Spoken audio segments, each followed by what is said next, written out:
হরিপুরে সাইদ ডেঙ্গুসা রাদিয়াল্লাহু মাজার শরীফে জশ্ন জুলুস অনুষ্ঠিত।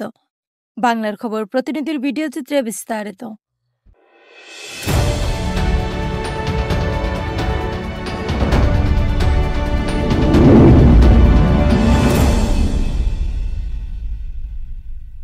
নার্সিনগর উপজেলার হরিপুরে হজরত সাইদ ঢেঙ্গুসা রাহমাতুল্লিল আলাইহির মাজার শরীফে ভক্তবৃন্দের উদ্যোগে পবিত্র ঈদে মিলাদুন্নবী সাল্লাল্লাহু আলাইহি ওয়াসাল্লাম উপলক্ষে বর্ণাঢ্য জশ্ন জুলুস অনুষ্ঠিত হয়েছে।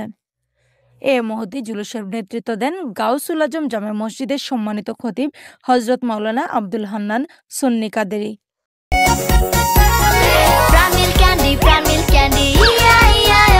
এমনই বুদ্ধিমান দুষ্ট গরুর দুধ থেকে তৈরি হয় প্রাণ মিল্ক ক্যান্ডি, দুষ্ট গরুর মিষ্টি ক্যান্ডি। এছাড়া সঙ্গে ছিলেন হজরত মাওলানা মনিরুল ইসলাম জিহাদি, মাজার শরীফের খাদেম হজরত সৈয়দ ডেঙ্গু এবং হজরত মাওলানা ইকরাম হোসেন। ভক্ত আশিক ও মুসল্লিদের ব্যাপক উপস্থিতিতে জুলুসটি শহরের প্রধান প্রধান সড়ক প্রদক্ষিণ শেষে পুনরায় মাজার প্রাঙ্গণে এসে সমবেত হয়।